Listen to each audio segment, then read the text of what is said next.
नमस्कार स्टूडेंट्स, आज मैं आपके लिए लेकर आया हूं चतुर्थ श्रेणी भर्ती जो 2025 के लिए टॉप 20% जो आपको चतुर्थ श्रेणी भर्ती में देखने को मिलेंगे। और ये हमारी क्वेश्चन हमारे चैनल पर रोज़ सुबह 8 बजे अपलोड होंगे और इससे आपकी प्रैक्टिस भी हो जाएगी कि आपकी तैयारी किस हिसाब से चल रही है। तो चलो साथ में आप भी कमेंट में जवाब देते जाइए और देखते हैं लास्ट में आपके जवाब भी कितने सही होते हैं।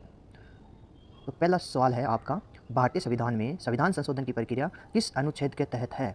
भारतीय संविधान में संशोधन की प्रक्रिया किस अनुच्छेद में है? तो भारतीय संविधान में संशोधन की प्रक्रिया 368 के अनुच्छेद में ऐड की गई है। उसके बाद हम देखते हैं दूसरा प्रश्न। दूसरा प्रश्न आपके हैं, राजस्थान में कौन सा क्षेत्र मरुस्थलीय की समस्या से ग्रस्त है? ये राजस्थान में ऐसा कौन सा क्षेत्र है जो मरुस्थलीय मृदा पाई जाती है? मरुस्थलीय क्षेत्र है तो ये क्षेत्र आपका है मारवाड़, जो कि मरुस्थलीय क्षेत्र से ग्रस्त है, जहाँ पर मरुस्थल मृदा पाई जाती है, रेतीली मृदा पाई जाती है। उसके बाद हम चलते हैं तीसरे क्वेश्चन की तरफ। उसके बाद तीसरा क्वेश्चन है, राजस्थान का कौन सा शहर पिंक सिटी के नाम से जाना जाता है? तो ये राजस्थान के हर बंदे को पता होगा जो तैयारी कर रहा है। राजस्थान का जो जयपुर सिटी है उसे पिंक सिटी के नाम से जाना जाता है। उदयपुर को झीलों की नगरी जाना जाता है, जोधपुर को ब्लू सिटी के नाम से जाना जाता है। ये सभी को पता होगा। उसके बाद चौथा क्वेश्चन की तरफ चलते हैं हम। चौथा क्वेश्चन है आप में कि कंप्यूटर वायरस क्या करते हैं? कंप्यूटर में जो वायरस होते हैं, मोबाइल में जो वायरस होते हैं, उनका काम क्या होता है? तो उनका काम होता है कंप्यूटर की कार्य क्षमता को प्रभावित करना, मतलब कि कंप्यूटर की गति को कम करना, कंप्यूटर में खराबी पैदा करना। तो कंप्यूटर की कार्य क्षमता को प्रभावित करना। उसके बाद हम चलते हैं पाँचवें क्वेश्चन की तरफ। पाँचवा क्वेश्चन आपका है, 2024 में किस भारतीय राज्य में सबसे अधिक गरीबी है? 2024 के आंकड़ों के अनुसार भारत में ऐसा कौन सा राज्य है जहाँ सबसे ज़्यादा गरीबी नापी गई है? तो इसका उत्तर होगा आपको बिहार। बिहार में सबसे ज़्यादा गरीबी नापी जाती है और ज़्यादातर बिहारी मजदूर ही दूसरे राज्यों में काम करने के लिए जाते हैं। आप अपना जवाब कमेंट में देते जाइए। उसके बाद में क्वेश्चन नंबर 6। क्वेश्चन नंबर 6 आपका है, आनुवंशिक का अध्ययन किसे कहते हैं? आनुवंशिक का जो अध्ययन है वो किसे कहते हैं? उसका अर्थ क्या है? तो इसका अर्थ होगा आपका, इसका क्वेश्चन का अर्थ होगा विरासत। जो विरासत की पढ़ाई होती है उसे ही हम आनुवंशिक का अध्ययन कहते हैं। जैसे हम पीढ़ी दर पीढ़ी पढ़ते चलते हैं, उन्हें आनुवंशिक का अध्ययन कहते हैं। उसके बाद हम चलते हैं क्वेश्चन नंबर 7 की तरफ।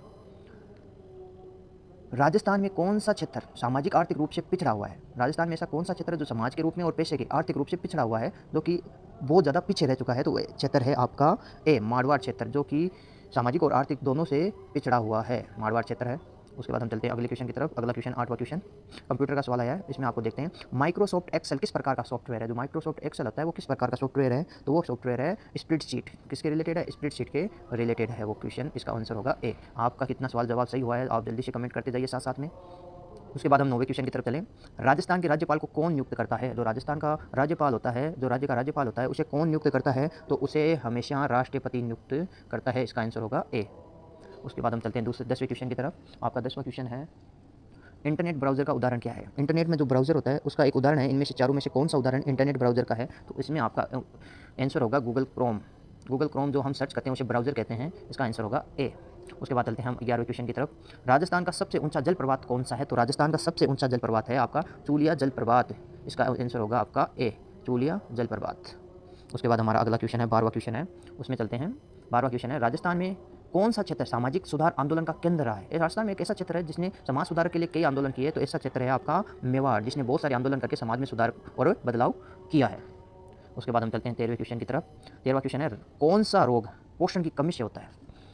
ठीक है, ऐसा कौन सा रोग है जो खाने की कमी, पोषण की कमी से होता है? तो ऐसा रोग है आपका, इसका आंसर होगा आपका डी। ये सभी रोग हो सकते हैं अगर आपका खान पान अच्छा नहीं है। तो ये सभी बेरी बेरी और स्क्वेयरवी और रिकेटिस, ये सारे रोग आपको हो सकते हैं। उसके बाद हम चलते हैं 14वें क्वेश्चन की तरफ। ये आपका दुर्ग के रिलेटेड है। चित्तौड़गढ़ का दुर्ग किसने बनाया? चित्तौड़गढ़ का जो दुर्ग है वो किसने बनाया? हाँ, वही जो पद्मावती वाला दुर्ग है, ये किसने बनाया? तो ये आपके क्वेश्चन का आंसर होगा इसमें आपका ए, भूपाल सिंह। भूपाल सिंह ने इसको बनवाया था। उसके बाद हम चलते हैं अगले क्वेश्चन नंबर 15 में, 2024 में भारत सरकार ने किस क्षेत्र में सबसे अधिक बजट आवंटित किया था? 2024 में जो बजट आया था वो सबसे ज़्यादा बजट कहाँ आवंटित किया था? तो वो क्षेत्र था आपका ए, रक्षा, यानी फौज के जो वो पुलिस के जो मामलात होते हैं उनमें सबसे ज़्यादा बजट आवंटित किया गया था। उसके बाद हम चलते हैं क्वेश्चन नंबर 16 की तरफ। कंप्यूटर के मुख्य घटक कौन से होते हैं? कंप्यूटर के जो मुख्य घटक होते हैं, मेन जो काम होता है वो कौन कौन से होते हैं? तो वो होते हैं आपके हार्डवेयर और सॉफ्टवेयर। हार्डवेयर में तो आता है वो मॉनिटर, कीबोर्ड, माउस, और सॉफ्टवेयर में उसके अंदर जो हम चीज़ इस्तेमाल लेते हैं ना उसके कंप्यूटर के अंदर, उन्हें हम सॉफ्टवेयर बोलते हैं। ये कंप्यूटर की मेन चीज़ होती है। उसके बाद चलते हैं हम क्वेश्चन नंबर 17 की तरफ। 17 क्वेश्चन आपका है, फायरवॉल का उपयोग किस लिए किया जाता है? फायरवॉल का उपयोग कंप्यूटर के रिलेटेड क्वेश्चन है। फायरवॉल का उपयोग आप किसके रिलेटेड करते हैं? फायरवॉल का उपयोग हम इन सभी के लिए करते हैं। तो इसका होगा उत्तर सभी। इसमें आप कंप्यूटर वायरस को बचाने के लिए भी प्रयोग करते हैं, कंप्यूटर को हैकिंग के बचाने के लिए प्रयोग करते हैं, कंप्यूटर के अनकरित पहुंच से बचाने के लिए भी प्रयोग करते हैं। तो उसका आंसर होगा ये सभी। उसके बाद हम चलते हैं क्वेश्चन नंबर 18 में। आपका क्वेश्चन नंबर 18 है, राजस्थान में सूचना पाने का अधिनियम कब लागू हुआ? तो राजस्थान में सूचना पाने का अधिनियम 2005 में लागू किया गया था। राइट टू इन्फॉर्मेशन 2005 में लागू किया गया था। उसके बाद आपका क्वेश्चन नंबर 19 है।